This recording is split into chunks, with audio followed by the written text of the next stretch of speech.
Así inicia Es Noticia, Noticia en Profundidad. Qué placer acompañarles. Soy Tatiana Pérez y les saludo desde nuestra sede central en Caracas, en Venezuela. A partir de este momento, en la próxima hora, tenemos 3 temas que son noticia. Aquí están primero en titulares. En noticia, Rusia y Ucrania, una nueva ronda de negociaciones en Turquía abre posibilidades de tregua. Rusia anuncia la reducción de maniobras en Kiev y Chernigov, mientras que Ucrania se comprometería con un acuerdo de neutralidad y estatus no nuclear. Paradójicamente, lo que Moscú pidió por largo tiempo. Un escenario que analizamos. En Noticia México, en titulares, día de reacciones y de nuevo y revelador informe de expertos independientes del GIE y del caso Ayotzinapa. Una serie de videos muestran la intervención de la Procuraduría en el lugar clave del caso, el basurero de Cocula. El presidente López Obrador informó que toda la información del Ejército se ha puesto a disposición de los investigadores y la Fiscalía. Les contamos y lo analizamos. Y en noticia, Costa Rica, recta final para las elecciones presidenciales de este domingo. Más de 3 millones de votantes podrán escoger entre el expresidente José María Figueres o el economista Rodrigo Chávez quién será el nuevo jefe de Estado. ¿Qué dicen las encuestas? ¿Qué ofrecen los candidatos en un país que pasa por una compleja situación económica, altos niveles de desempleo? Vamos a verlo. Noticia casi comienza. Bienvenidos, bienvenidas.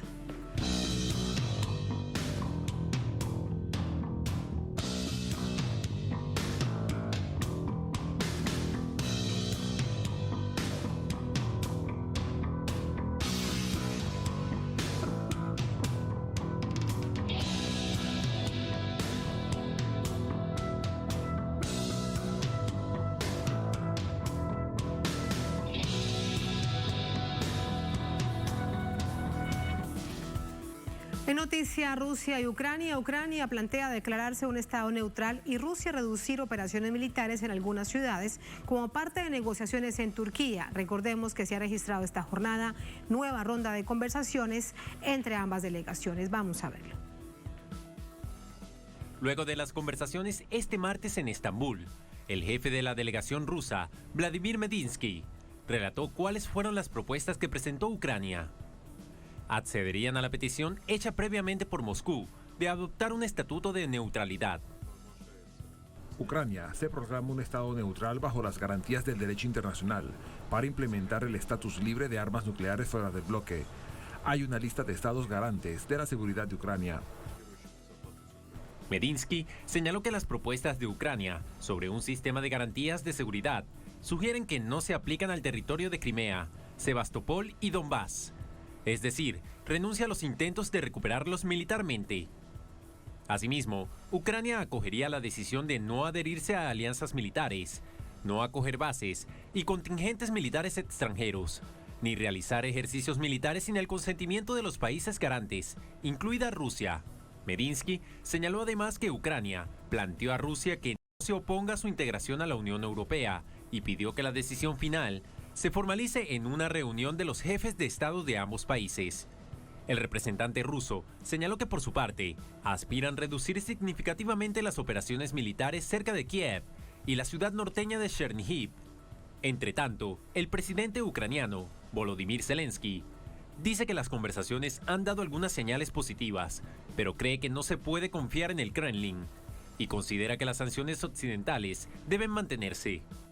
El tema de las sanciones no se puede resolver hasta que termine la guerra, hasta que recuperemos todo lo que nos pertenece y hasta que restablezcamos la justicia. Por el contrario, las sanciones deben fortalecerse semanalmente y deben ser de alta calidad. En paralelo, el jefe adjunto del Comité de la Duma Estatal rusa anunció que las fuerzas especiales capturaron a los nacionalistas ucranianos implicados en la tortura de militares rusos cautivos. Han salido a la luz pública videos de combatientes ucranianos disparando en las piernas de soldados cautivos rusos, así como de rusoparlantes, relatando que los grupos neonazis ucranianos los mantuvieron secuestrados en sótanos y les impedían usar los corredores humanitarios.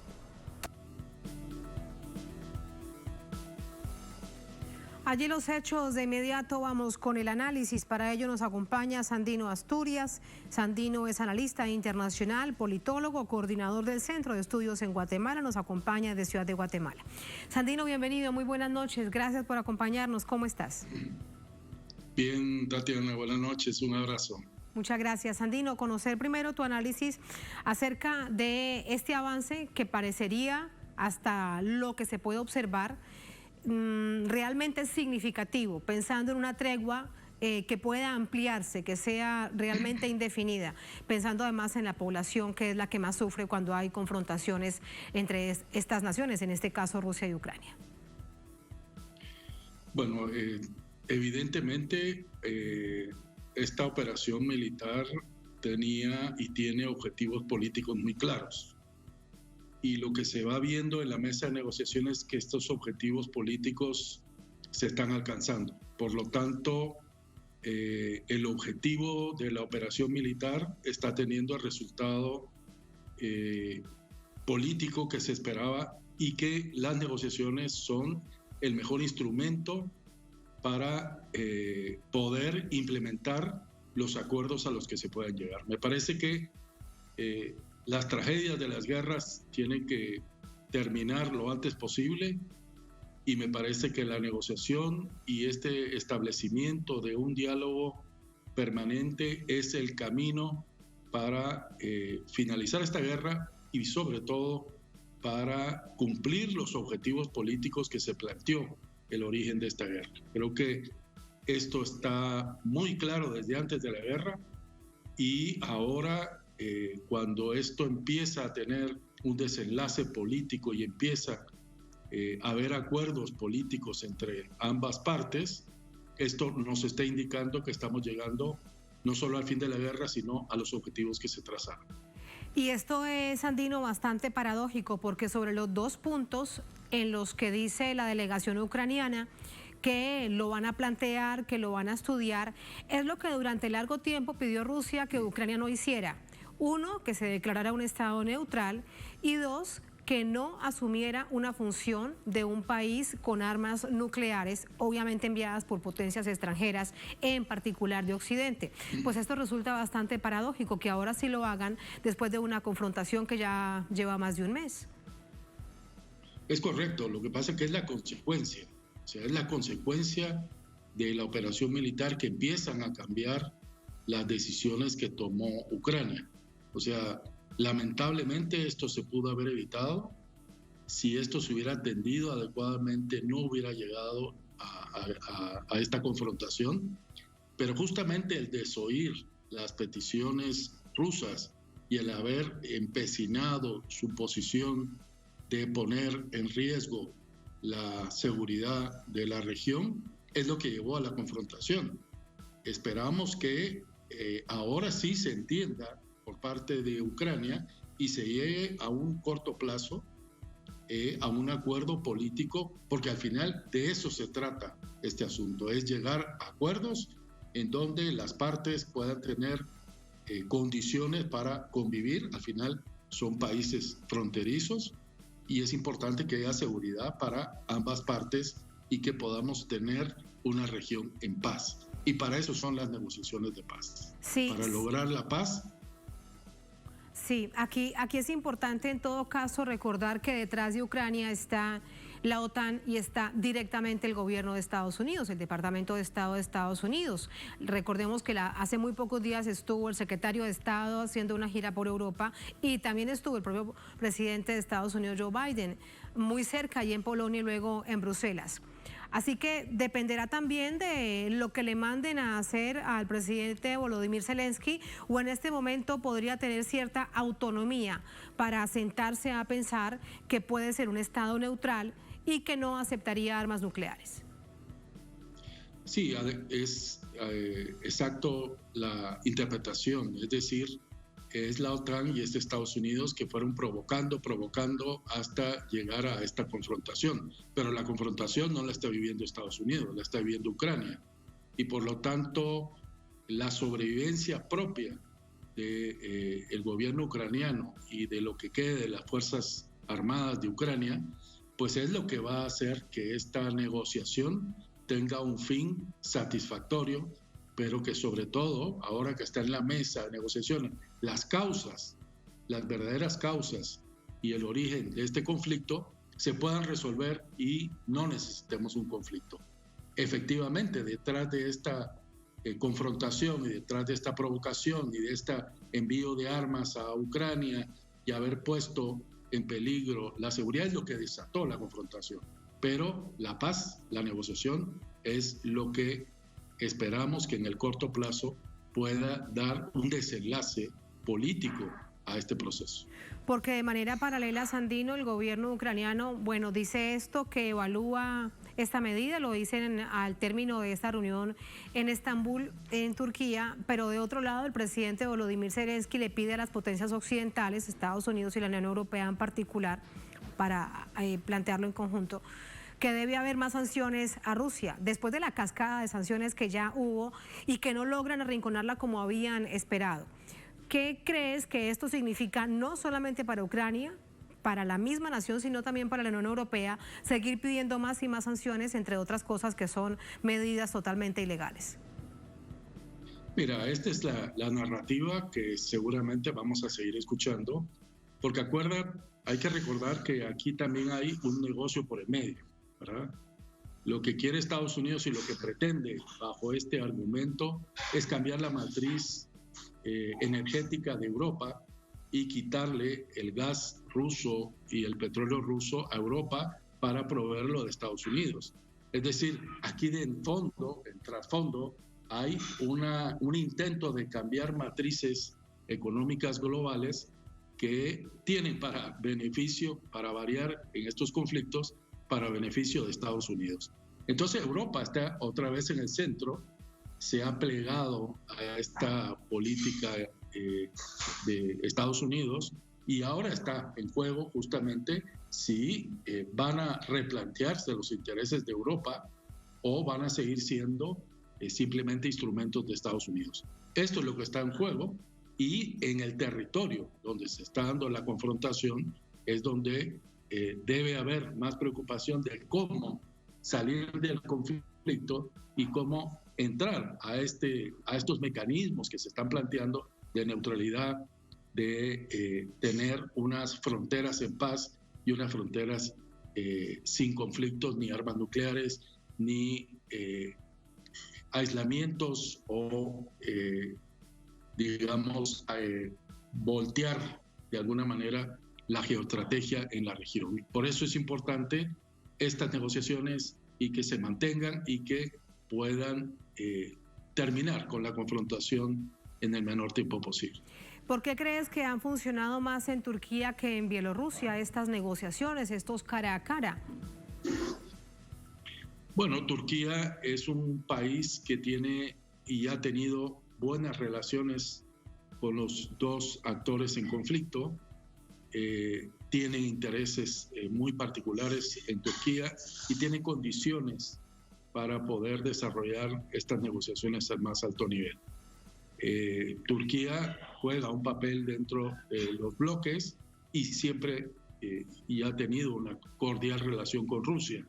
Por lo tanto, geoestratégicamente es un punto clave que permite que estas negociaciones, que seguramente tendrán mecanismos de verificación y seguramente habrá maneras de que poder asentar un proceso de paz verdaderamente verificado y que se puedan cumplir las condiciones que se planteen como producto de esa negociación.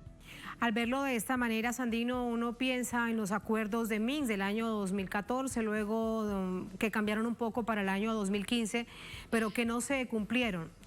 Habría que pensar en que se cree esta hoja de ruta, pero que realmente se cumpla. Y para ello, no solamente Estados Unidos, sino la OTAN resulta fundamental. Tendría que haber un viraje, además de la postura de la OTAN. Y sobre todo la intervención de Naciones Unidas. Creo que las Naciones Unidas tienen una experiencia enorme en posconflictos, en procesos de verificación de paz. Y se dejó, los acuerdos de Minsk no hubo un mecanismo de verificación que pudiera estar velando por los incumplimientos reiterados que hubo, sobre todo de Ucrania. Ahora es un momento de crear también dentro del proceso de negociación y de paz un mecanismo de verificación internacional neutral que pueda permitir cumplir lo que acuerden las partes en conflicto. Pero Sandino, y con esto te quiero despedir, Naciones Unidas queda en deuda con las poblaciones, con la región del Donbass, con Lugansk y con Donetsk, por ejemplo. Más de 8 años con más de 13, 14 mil muertos, no hay una cifra exacta, pero sí hay cientos de niños y niñas muertos producto de las acciones del ejército de Ucrania y los movimientos neonazis. Y en esta coyuntura no hay una condena mundial con la cantidad de videos que se han confirmado de tortura de estos sectores ultranacionalistas de la extrema derecha atacando al ejército y a los militares rusos, que a todas luces va en contra del DIH que bien conoces. Así que en todo esto para decirte cuánto queda en deuda a Naciones Unidas. Totalmente, o sea, al final el sistema de Naciones Unidas es la composición orgánica de los países con voluntad política de resolver los conflictos. Este es un conflicto que se pudo evitar en primer lugar si se hubiera tenido las medidas políticas adecuadas y si los intereses particulares que motivaron el incumplimiento de los acuerdos de Minsk no hubieran llevado a esta situación.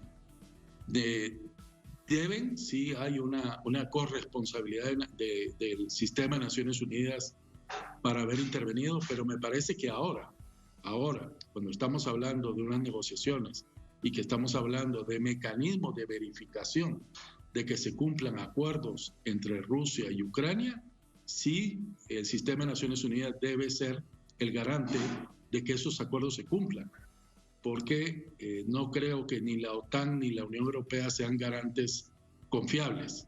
Creo que tendrá que entrar un sistema de verificación internacional para hacer cumplir que no se violen los derechos humanos, que no haya todo lo que ha estado ocurriendo en los últimos 8 años no siga ocurriendo. Para eso, al final, son los objetivos que se están planteando en esta mesa de negociación.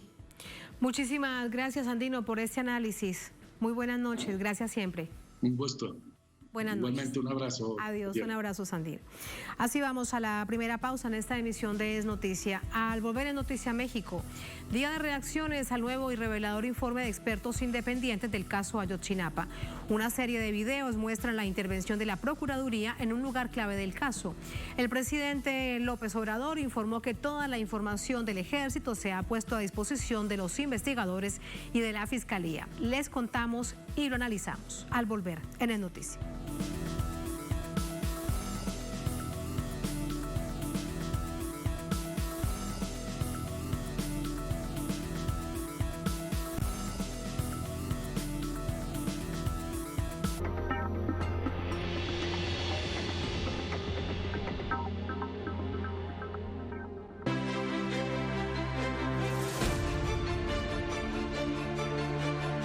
Nuestra señal es abierta porque Telesur siempre da más.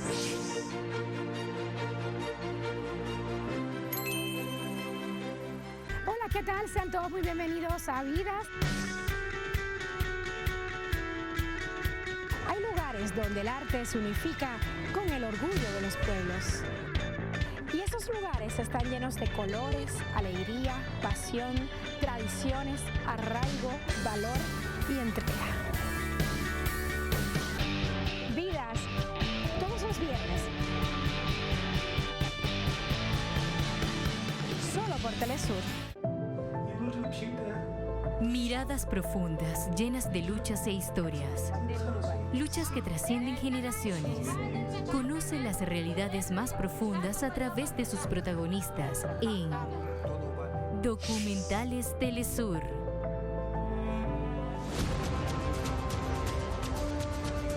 Domingos.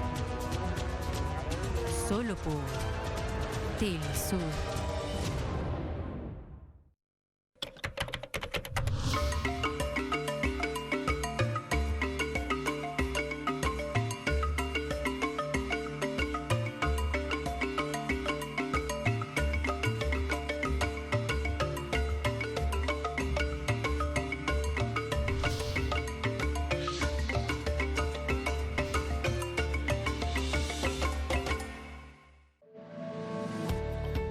Nos conectamos para compartir las noticias en vivo.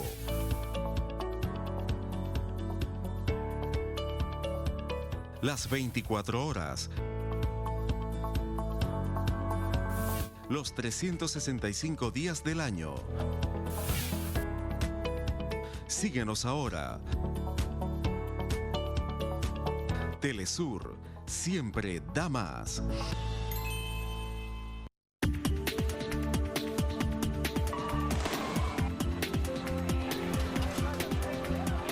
De lunes a viernes te ofrecemos un espacio de entrevistas que impulsa el análisis de los acontecimientos políticos. Sigue de cerca cada suceso del panorama latinoamericano a través de Enclave Política.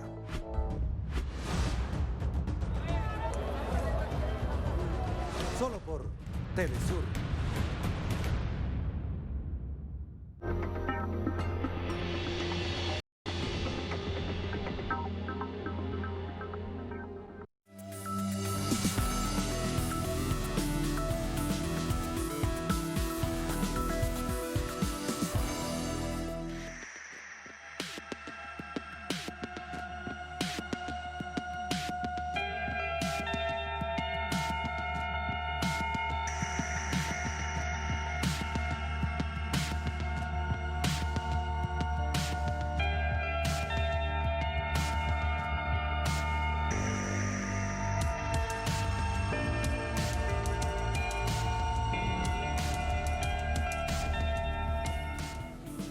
En Noticia México fue presentado un nuevo informe en torno a la desaparición forzada de los 43 estudiantes de la Escuela Normal Rural de Ayotzinapa. En el reporte de los expertos dan a conocer evidencias nuevas sobre diligencias que carecen de registro y en las que habría participado el entonces Procurador General de la República, Jesús Murillo Caram. Vamos a ver más detalles en el reporte de nuestro corresponsal en Ciudad de México, Eduardo Martínez.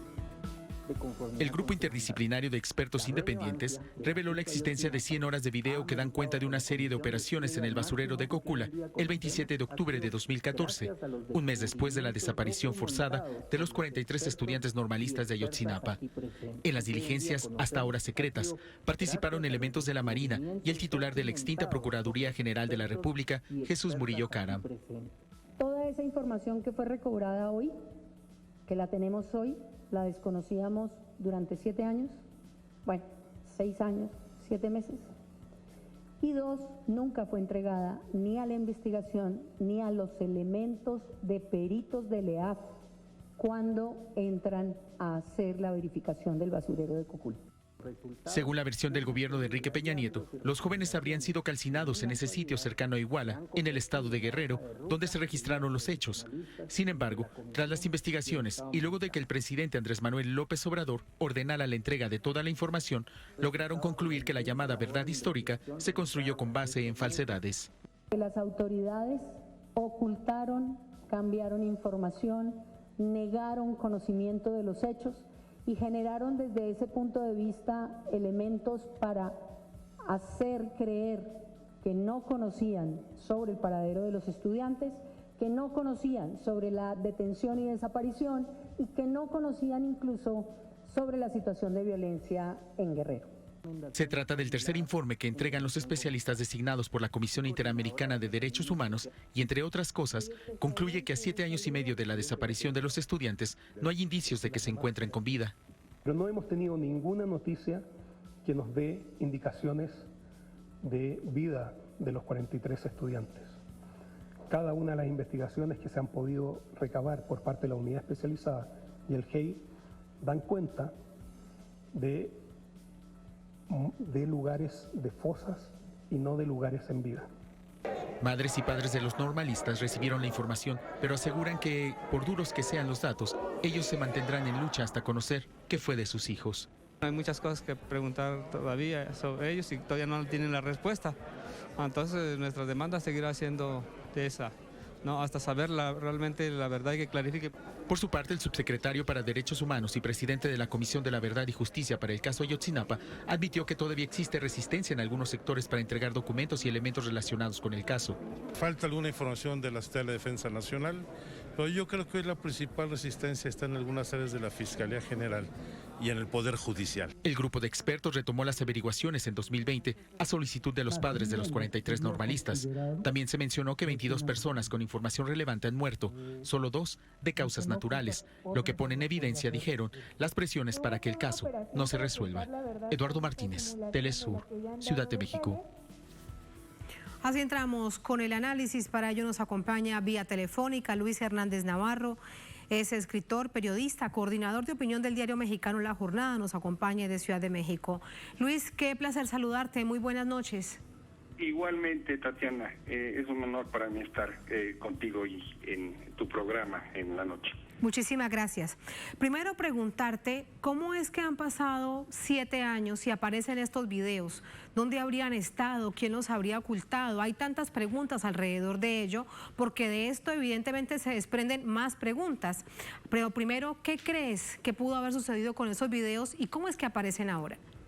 Claro, mira, la información que hoy aparece divulgada por el grupo interdisciplinario de expertos es una información que en buena parte viene de archivos de la Marina y de archivos del Ejército y de informes del Ejército que durante todo el tiempo, incluyendo, y esto es muy importante, incluyendo 3 años de gobierno de López Obrador, no se compartieron, no fueron dados a conocer, apenas ahora se dan a conocer. Y hay que también decirlo con toda claridad, hay muchos otros informes de inteligencia que no han sido entregados por las Fuerzas Armadas, a pesar de las instrucciones del presidente de que así se haga. Es un hecho muy grave, es un hecho muy delicado, pero esos son los hechos. ¿De qué información? ¿Qué es lo que nos arroja la nueva información que el GIEI ha divulgado? Primero, que al menos 3 agentes de inteligencia de la Secretaría de la Defensa Nacional estaban infiltrados en la escuela de Ayotzinapa. Segundo, que antes, durante y después de los hechos, las autoridades estuvieron monitoreando de manera pormenorizada a los estudiantes durante los hechos. Y curiosamente, los informes que sus informantes están proporcionando cesan en el momento de la desaparición. Los informes de inteligencia de las Fuerzas Armadas no fueron compartidos con las autoridades. Esa información se ocultó, como decía, incluso dentro de este gobierno. También aparece con toda claridad que el Ejército y que los aparatos de inteligencia, de espionaje, intervinieron ilegalmente las comunicaciones de actores claves. Que el Ejército llevó por su parte investigaciones paralelas de los hechos que no han sido compartidos. Y muestra las grabaciones de un dron de la Secretaría de Marina en el basurero de Cocula, en donde se ve muy claramente a los marinos alterando los hechos, provocando fuegos, sembrando bolsas de plástico, etcétera, etcétera, antes de que oficialmente se diera a conocer el hallazgo. También se documenta cómo el acta de búsqueda y recolección de los indicios del río San Juan es un acta falsificada, cómo muchos de los testimonios a partir de los cuales se elaboró la verdad histórica fueron obtenidos por medio de la tortura. Y un hecho que es escalofriante, 22 personas relacionadas con estos hechos han muerto y solo 2 de ellos de muerte natural, todos los demás de manera violenta. Incluso uno de los testigos claves fue balaceado por agentes de la Fiscalía. Es decir, estamos hablando de una manipulación monstruosa que retrasó las posibilidades de otras pistas de investigación y que, más allá de la buena disposición del presidente, se mantiene durante esta administración por parte del Ejército y de la Marina. Todo esto que nos narras con tal detalle, la verdad es que, Luis, es escalofriante, pero también plantea otros hechos que probablemente serán materia de investigación y quiero preguntarte si ya has pensado acerca de ello, también para hilar los hechos, y es el espionaje previo a la Escuela Normal Rural Isidro Burgos de Ayotzinapa. La infiltración de estos militares, es decir, desde antes estaba ya pasando algo y tenían en la mira a estos estudiantes. Otro punto en donde se cae la llamada verdad histórica del expresidente Peña Nieto. Sí, así es. Las normales rurales en México han sido consideradas por los distintos gobiernos en turno como nidos de guerrilleros. Se cumplen este año precisamente 100 años de la fundación de la primera escuela normal rural en la ciudad de Tacámbaro, Michoacán, y esa escuela nació con el estigma de ser una escuela de herejes. El primer obispo de satanizó y excomulgó a los padres que mandaron a sus hijos, y desde entonces ha habido una continuidad. Han sido escuelas del diablo, kinderes bolcheviques, nidos de guerrilleros, y esto se ha mantenido a lo largo de la historia. Entonces, el que haya este trabajo de infiltración de las Fuerzas Armadas en estas escuelas, pues no es de sorprenderse, aunque es un acto completamente ilegal.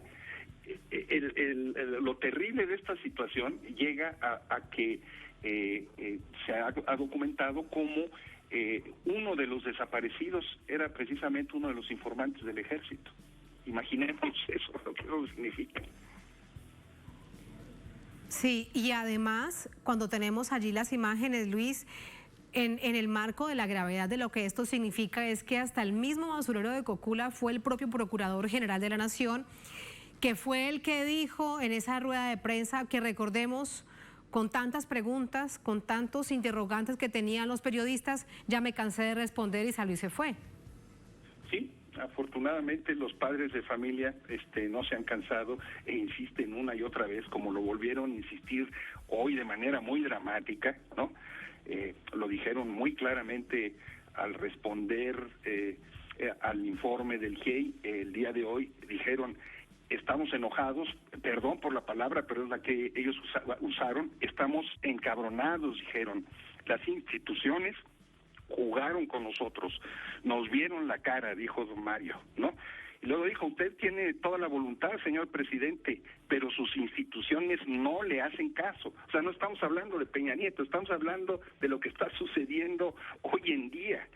Y otro de los padres dijo: en este país los pobres pues no tienen justicia, ¿no? La justicia se vende al mejor postor, y llamó a que se llame a declarar a Peña Nieto, por supuesto a Murillo Karam y a los marinos y responsables de la Armada que aparecen en estos videos. Sí, decía a propósito de López Obrador, Luis, en esta conferencia de prensa de la mañana, que toda la información del Ejército se ha puesto a disposición de la Comisión del Grupo de Investigadores Internacionales y también de la Fiscalía Especial que investiga el caso Ayotzinapa. El asunto es ahora cómo proteger esta investigación para que toda esta información que está allí, que subyace allí, para que otra vez no quede traspapelada. Desafortunadamente, Tatiana, no se ha puesto toda la información ni del Ejército ni de la Fiscalía en manos del GIEI y en manos de quienes están investigando. Todavía hay resistencia del Ejército, de la Marina y muy especialmente de la Fiscalía para proporcionar toda la información a la que tienen acceso. Pueden decir lo que quieran, pero hoy el GIEI explicó con toda claridad que no es así, a pesar de que el presidente ha dado instrucciones de que eso se haga, pero no ha sucedido aún. Pues muy grave que no se le ponga atención al propio presidente de la Nación.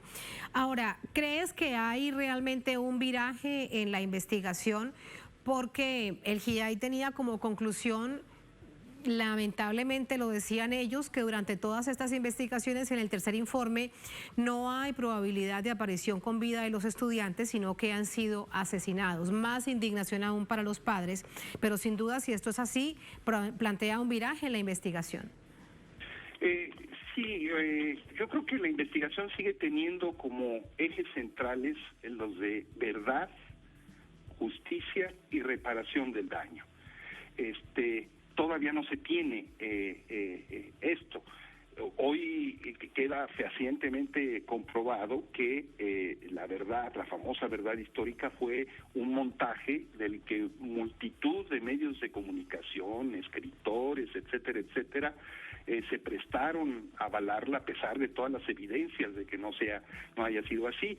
Yo creo que las cosas hay que decirlas como son. Telesur desde el primer momento ha dado información que desmonta las conclusiones de la verdad histórica. No sucedió así con muchos otros figuras de la intelectualidad y la prensa mexicana, pero el objetivo sigue siendo, me parece, verdad, justicia y reparación del daño, y no han habido conclusiones en este sentido. Sigue sin saberse exactamente qué es lo que aconteció con los muchachos. Incluso se ha identificado los restos de uno de ellos, Alexander Mora. No se sabe cómo es que sus restos fueron obtenidos por las autoridades. Hasta ese nivel de lagunas informativas llegamos.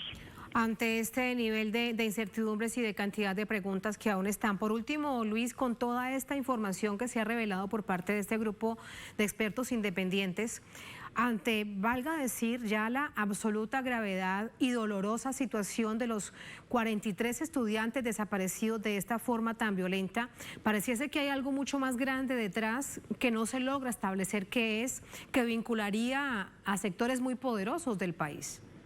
Claro, lo que aparece muy claramente una y otra vez es que se trata de un crimen de Estado, de un crimen de lesa humanidad, de un crimen en el que está directamente involucrado el ejército mexicano y las Fuerzas Armadas y políticos muy, muy importantes del régimen de Peña Nieto.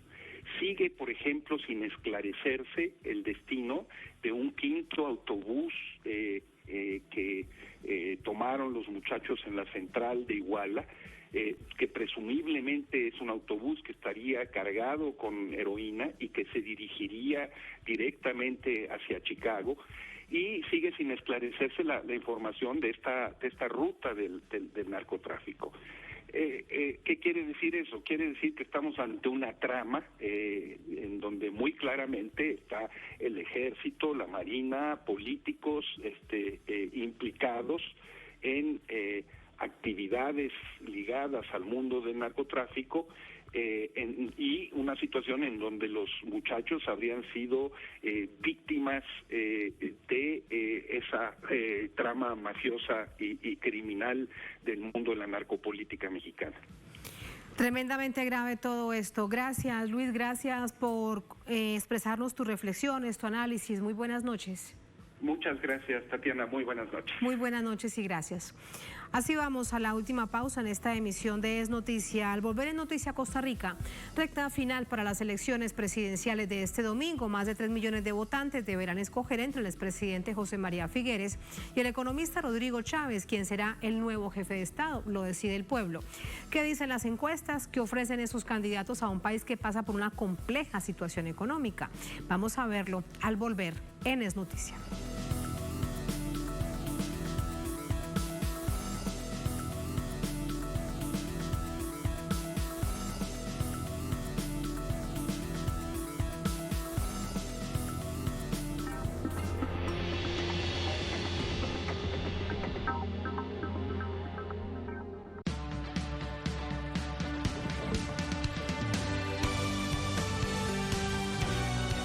Telesur siempre da más.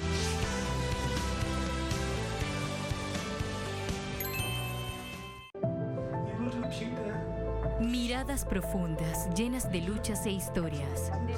Luchas que trascienden generaciones.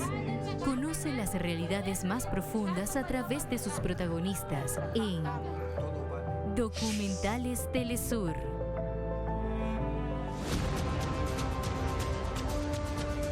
Domingos. Solo por Telesur.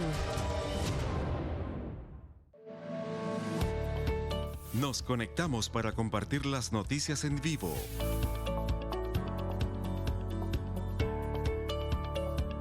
Las 24 horas. Los 365 días del año. Síguenos ahora. Telesur siempre da más.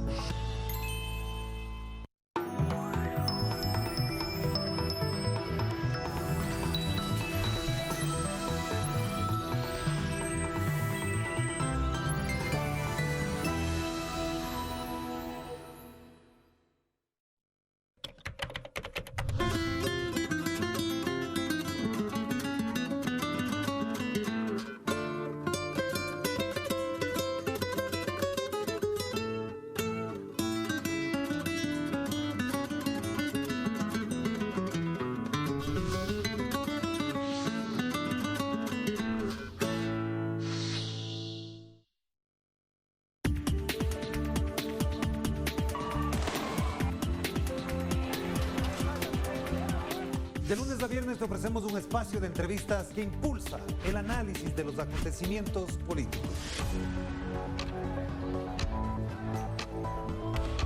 Sigue de cerca cada suceso del panorama latinoamericano a través de Enclave Política.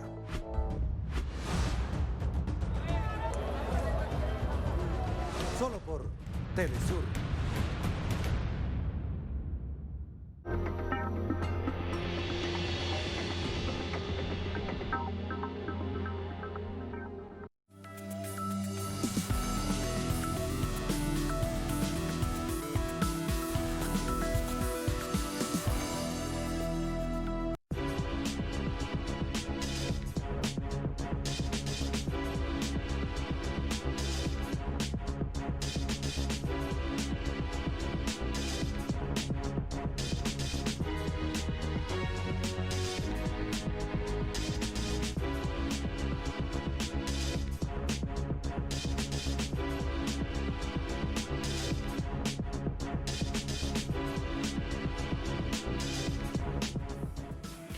En noticia, Costa Rica, recta final de cara a la segunda vuelta electoral presidencial de este domingo 3 de abril. Según la última encuesta, el economista Rodrigo Chávez aventaja por 7 puntos porcentuales al expresidente José María Figueres. Vamos a verlo.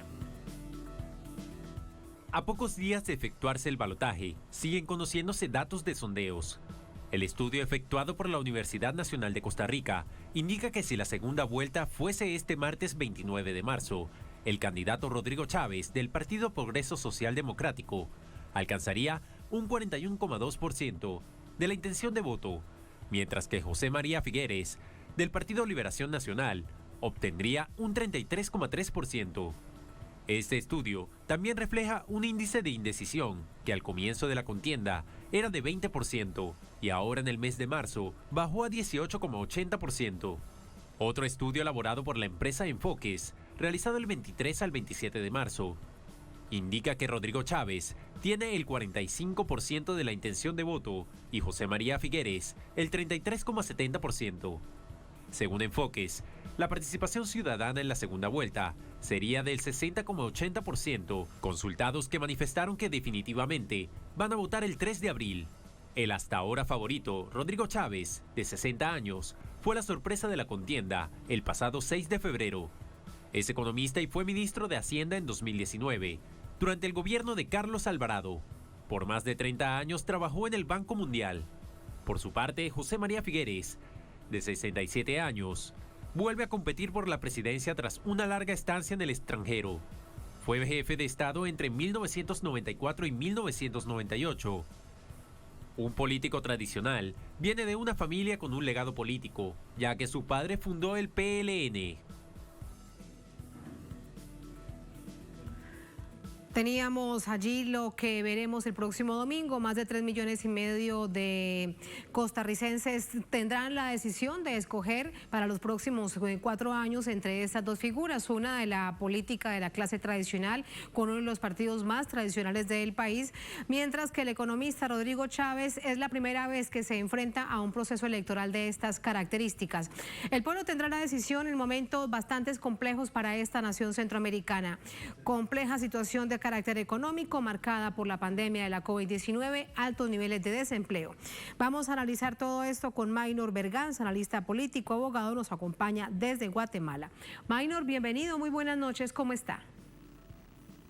Gracias, aquí atento a apoyar el análisis que Telesur hace para su audiencia y presto y dispuesto para las preguntas que ustedes necesiten responder. Muchas gracias, Maynor. Preguntarte acerca de esta última encuesta donde se plantea, incluso es de las últimas horas, de un centro de investigación bastante prestigioso dentro de Costa Rica, que Chávez aventaja sobre 7 puntos al expresidente Figueres.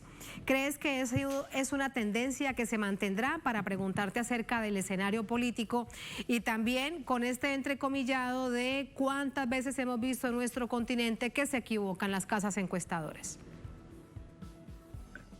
Sí, claro, las encuestas no son más que una respuesta en un momento determinado, pero el voto se decide muy en la urna. La verdad, puedo decir que otros parámetros nos permitirán medir mejor lo que va a suceder.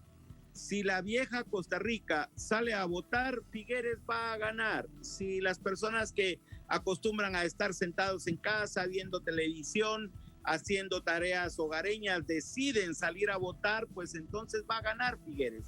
Pero si la juventud sale a votar, yo no tengo duda que Chávez se va a llevar esta elección. De manera que ese es el primer comentario que les hago para responder esta pregunta. ¿Y qué diferencia a Figueres de Chávez? Cuando vemos los planes de gobierno, realmente son bastante parecidos. Sobre todo, bueno, y en temas económicos sí puede haber algunas diferencias. Chávez además plantea que hay que hacer grandes cambios en materia de política económica exterior, por ejemplo. Pero a nivel interior, acerca de las profundas necesidades que tiene el pueblo costarricense, donde ha visto que en los últimos años ha perdido su calidad de vida, se ha ido perdiendo ese llamado estado de bienestar que caracterizó décadas atrás a la población costarricense, pues ¿qué tienen para ofrecer y qué tienen de distinto cada uno de ellos? Sí, esto que planteas como, digamos, contexto a la problemática de este voto, hacia dónde se va a dirigir, pues puedo decirte efectivamente que ese nivel de bienestar se ha caído. Y entonces la vieja Costa Rica es muy probable que salga a votar buscando rescatar aquellas condiciones de bienestar social que han tenido con gobiernos equilibrados, con participación tripartita en el gobierno, empresarios, trabajadores y autoridades. Efectivamente, entonces hay un motor que mueve a ese voto viejo, a ese voto antiguo, para poderlo sacar a las calles. Y entonces, mañana que estemos viendo el proceso electoral, conforme los rostros que veamos en esas filas, que en las líneas de personas que estén esperando emitir el voto, si vemos gente muy adulta en esas filas, la vieja Costa Rica estará yendo a votar para regresar a aquellas condiciones. Pero si la juventud es la que llega a votar, entonces va a apostar a esas nuevas expectativas que la Costa Rica de nuevo cuño quiere plantear. Esas expectativas en donde el comercio exterior, en donde el trabajo a distancia desde casa y esos nuevos modos en que la economía mundial ha globalizado el trabajo desde casa, creo que entonces es lo que va a ir mandando y tendremos un voto mayoritario en favor de Chávez.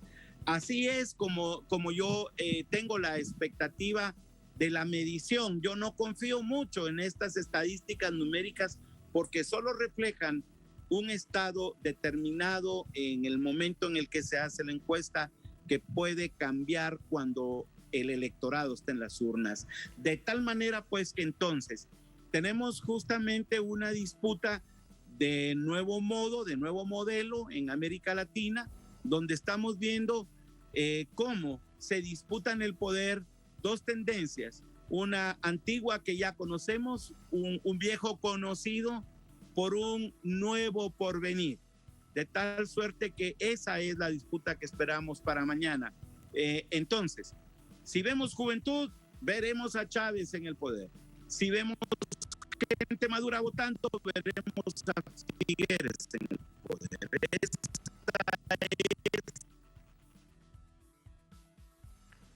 Maynor, hemos perdido la comunicación con nuestro invitado. Maynor, te escuchamos. Se fue la señal por un momento. Sí. Bueno, te decía entonces que el tema de apoyar la expectativa de un resultado en un análisis estadístico es bastante aventurado, porque el resultado de la medición estadística no es mala, yo no estoy descalificando eso, pero solo responde al momento en el que la encuesta se hizo. El voto se decide en gran medida cuando el elector está en la urna. Y entonces yo te decía, y lo ratifico, que la Costa Rica, que ha estado acostumbrada a un estado de bienestar satisfactorio, una vida cómoda, garantizada la seguridad, especialmente el tema de la seguridad social, bueno, pues entonces esa Costa Rica que se ha ido cayendo, está preocupada, la gente madura, la gente que está acostumbrada a llegar a su casa en un horario después del trabajo, ver la televisión, etcétera.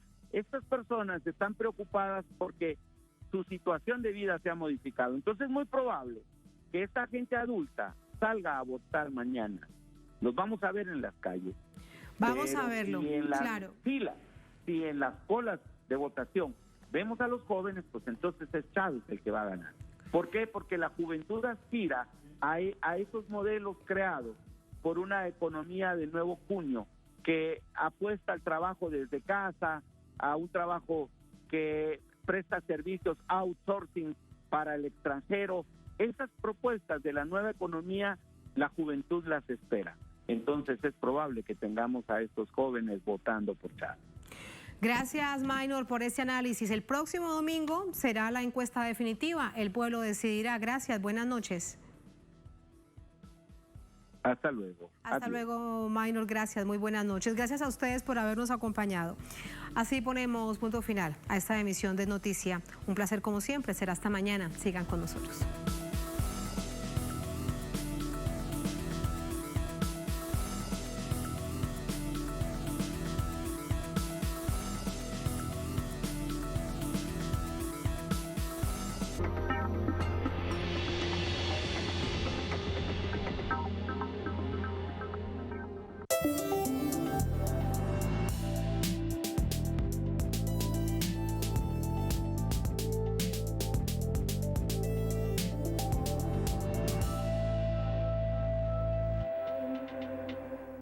Bienvenidos y bienvenidas a Enclave Política. América Latina no participa del conflicto en Ucrania, pero sufre sus efectos y sus secuelas. Y al mismo tiempo tiene expectativa por cómo se reconfigura el planeta tras este conflicto.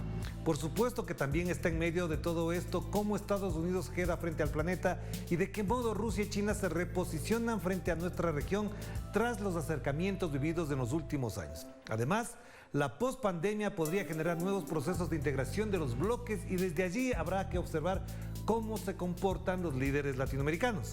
De esto queremos conversar con el maestro Miguel Ángel Álvarez, a quien tenemos el gusto de recibirlo aquí en Telesur. ¿Qué tal, Miguel Ángel? ¿Qué tal, Rolando? Muchísimas gracias por Gracias por visitarnos, gracias por estar con nosotros. De primera, ¿cómo valoras, cómo reflexionas a propósito de lo que ocurre en América Latina, viviendo aparentemente desde la expectativa de lo que pasa en Ucrania? Pues lo primero es que me parece que no estamos tan a la expectativa como pareciera, porque en realidad se ha volcado en un movimiento bastante convulso en distintas partes y en distintos países a su manera, pero en general digamos que lo que se ha visto es, por un lado, uno de los actores que parecía que no iba a figurar con el bloqueo, que era Venezuela, parece ser que va a ser uno de los principales actores, o parece ser, pero por otro lado hay otros países que tenían, digamos, una relación mucho más cercana o de mucho mayor comercio con Rusia, y entonces están viendo mermados por la presión de Estados Unidos, pero también por las presiones que existen ya de por sí en la Unión Europea y en otros países. Y lo que parece interesante es que China, aunque pareciera que está muy callada, que no dice nada, que es neutral, me parece que va a aprovechar la oportunidad para expandir, digamos, todavía más su influencia en América Latina. Ya se vivía una reconfiguración, porque había países como por ejemplo Argentina, Brasil, que estaban llegando hasta Rusia. De hecho, el presidente Jair Bolsonaro, Alberto Fernández, se reunió